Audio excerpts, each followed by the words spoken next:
Ô, Débora Alfano, Hum. ouvinte querido, ouvinte querida. Saiu a pesquisa, mais uma rodada de pesquisa do IPESP, mostrando o desempenho dos candidatos, aqueles que a gente decidiu que são candidatos, obviamente, não se pode falar em candidatura hoje, candidatura é só lá na frente, mas você pega a lista, todos eles falam como candidatos, não somos nós que vamos dizer que eles não são, né? E tá ali o candidato do PT, o Lula, na frente e o Bolsonaro atrás. E quando você vê como está a situação do presidente Bolsonaro, ele vai piorando, tem piorado nos últimos tempos. Está vivendo, sem dúvida, o pior momento político desde que ele tomou posse. Obviamente, tomou posse num momento extraordinário, tinha acabado de ganhar a eleição, muita gente com muita expectativa, e em 2019 a gente não tinha pandemia, aí veio a pandemia e tal. Bom, resultado, hoje é o pior momento do governo. E aí as pessoas podem dizer, olha, um dos motivos que faz esse governo ter essa imagem ruim, um dos motivos que faz o presidente ter uma imagem ruim, um dos motivos que fazem as pessoas quererem a volta até do Lula, porque não querem eventualmente continuar com o governo Bolsonaro ou com o presidente Bolsonaro, são equívocos de comunicação, né? Falta de compreensão. Você pode procurar os motivos que você quiser. Você bolsonarista, você anti-bolsonarista. Eu sou São Paulino, o meu time perdeu de 3-0 ontem do Palmeiras, nas quartas de final da Libertadores. Não adianta eu achar que a gente ganhou. A gente perdeu. E tomamos um baile. E o Dudu fez um golaço. O segundo gol do Palmeiras. Foi um horror assistir aquele jogo. Mas é a realidade. Foi o que aconteceu. Então, aqueles que são bolsonaristas, não adianta achar que o governo está indo bem. E aqueles que são anti-bolsonaristas estão festejando, é evidente. Mas por que o governo está indo mal? É só um problema de comunicação? É só uma falta de proximidade com a sociedade? Não consegue se expressar? Fala bobagem demais? O presidente fala coisas que são indevidas? Bom, se a gente fosse rejeitar todo governante que fala bobagem, obviamente, o presidente Bolsonaro não estaria sozinho, nem na história, nem agora. O que há de governante falando bobagem é uma coisa industrial. Talvez seja a maior indústria brasileira, seja de governantes que falam bobagem. Se desse para enlatar e vender, a gente ia ganhar muito dinheiro exportando as tolices que a gente escuta. O presidente, claro, teria uma fatia importante desse mercado, talvez o maior produtor desse mercado de bobagens enlatadas. Mas a questão central, e é preciso que a gente tenha clareza, senhores bolsonaristas, senhoras bolsonaristas, senhores anti-bolsonaristas, senhoras anti-bolsonaristas, para mim não importa, ouvinte querida da Band, News FM. O que acontece é que falta a esse governo foco, projeto. É isso que falta. Teve uma reunião do PSD, partido criado pelo Gilberto Kassab, com o ministro Ciro Nogueira. E a certa altura, o senador Nelson Trade, que é do Mato Grosso do Sul, ele virou para o ministro Ciro Nogueira, que ele conhece, todos ali conhecem o Ciro Nogueira. Escuta, vem cá, qual é o projeto desse governo? Né? Explica para mim, responde para mim, como é que nós, aqui do PSD, vamos defender ou ajudar uma coisa que a gente não sabe o que é. Essa é a pergunta que fazem os políticos, que porventura querem se aproximar do governo, obviamente, né, muito bem intencionados, não estão de olho nas boquinhas, né, não querem carguinho, não querem dinheirinho, aliás, cargão e dinheirão, mas essa é a pergunta. Explica para mim qual é o projeto do governo. O projeto do governo, por acaso, passa pelo Ministério da Saúde, onde o ministro Marcelo Queiroga, que é um ministro atrás do outro, confuso, né? O ministro Queiroga, 3 meses para tirar do papel um programa de testagem. Ele prometeu há 3 meses, só tirou agora. 3 meses, perdido. Não quer comprar nada, não quer fazer nada, porque está com medo de ser acusado, de ser vigarista e ladrão. Sujeito que não tem capacidade de lidar com o poder público, porque está perdido.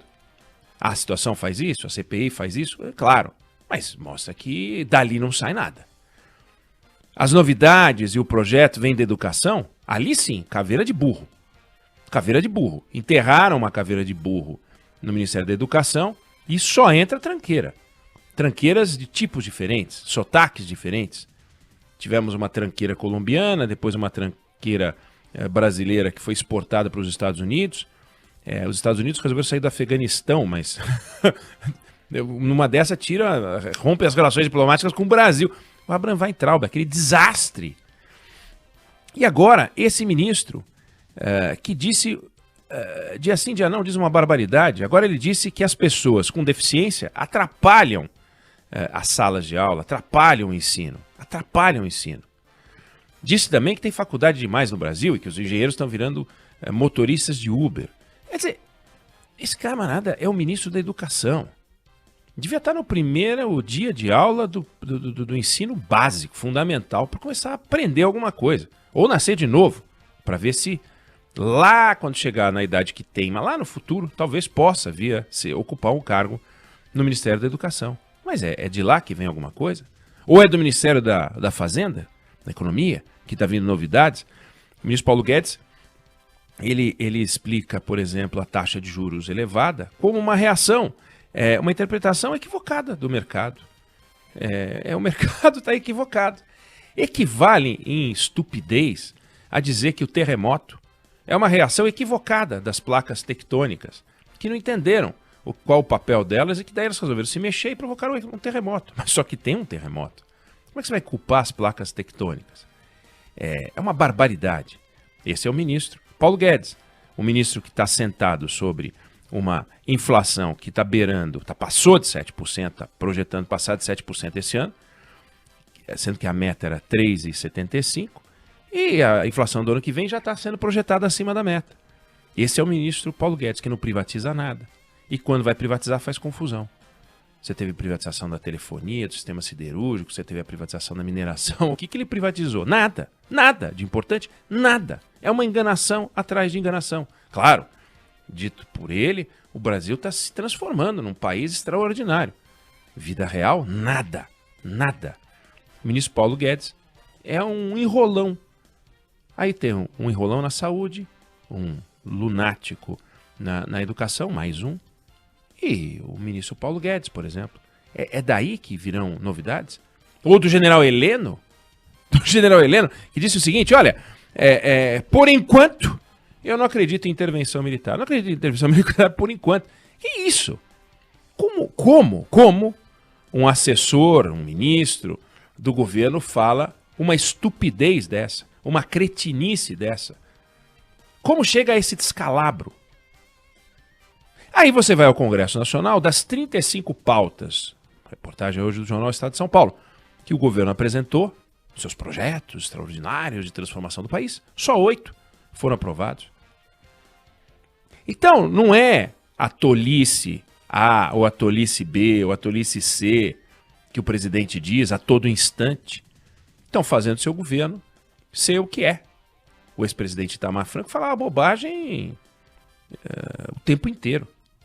Mas o governo dele combateu a inflação. O governo dele levou racionalidade à economia brasileira.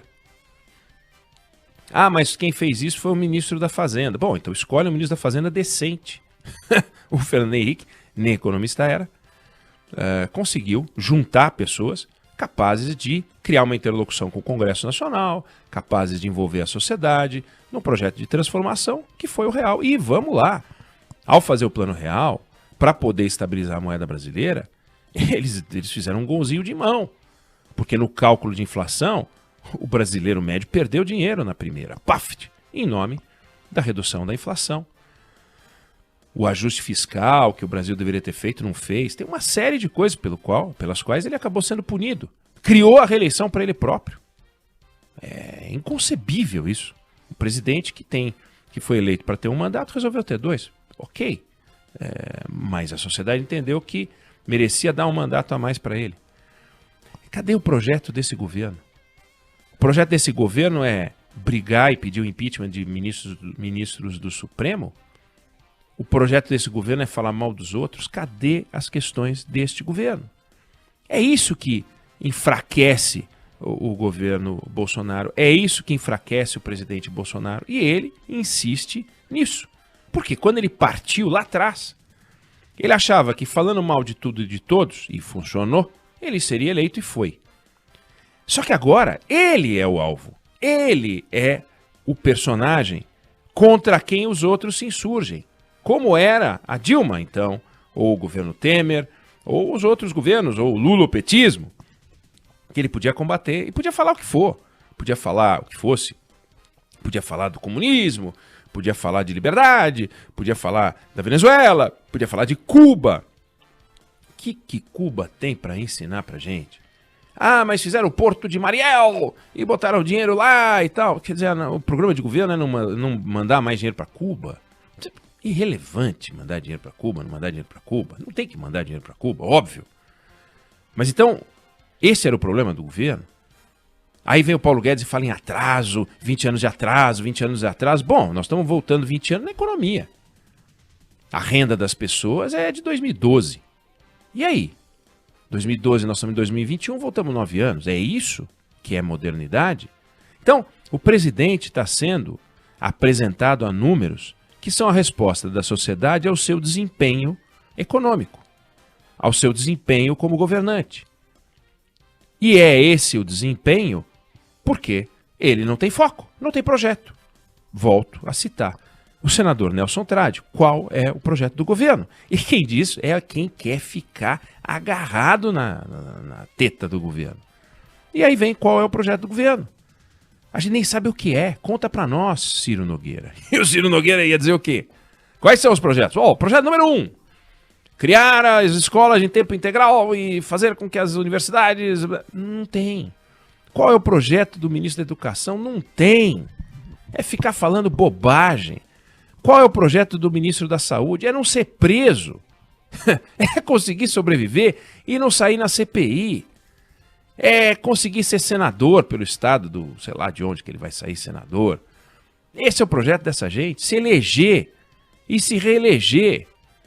Quando você tem um projeto de se reeleger, que é o caso do presidente Bolsonaro, e você subordina todo o resto a esse projeto, a sociedade te subordina aos seus projetos também. Se você não me coloca em primeiro lugar, por que eu vou colocar você em primeiro lugar? Eu vou olhar para aqueles que parecem, nesse momento, que podem olhar para mim. A sociedade quer o Lula. Olha, se você olhar, é curioso. A pesquisa mostra que Lula versus Bolsonaro, Lula ganha, mas Lula só ganha de Bolsonaro. Bolsonaro só ganha eventualmente pode ganhar do Lula, mas na pesquisa não ganha. E o Bolsonaro perde para todo mundo, inclusive para aqueles que nem aparecem na pesquisa. Com destaque. Como é o caso do governador de São Paulo, João Dória, que não aparece com destaque, está atrás de Mandetta e outros. Mas ganharia do Bolsonaro em segundo turno. Se o presidente perde para todo mundo no segundo turno, ele vai ficar apertando a porca e apertando a porca, apertando a porca para ficar falando, insistindo mais nesse modelo que ele está tocando. Nós estamos no dia 18 de agosto.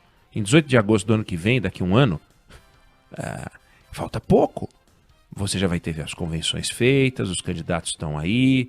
Em breve em pouco tempo, a gente vai ter horário eleitoral, eleição em outubro. E aí, como é que vai ser? Então, só para deixar claro que não é uma guerra política só do tipo ideológica. Não. Não tem café no bule. O governo Bolsonaro não tem café no bule. Você vira o bule e não sai uma gota de café. É só confusão e trabalho, suor, nada.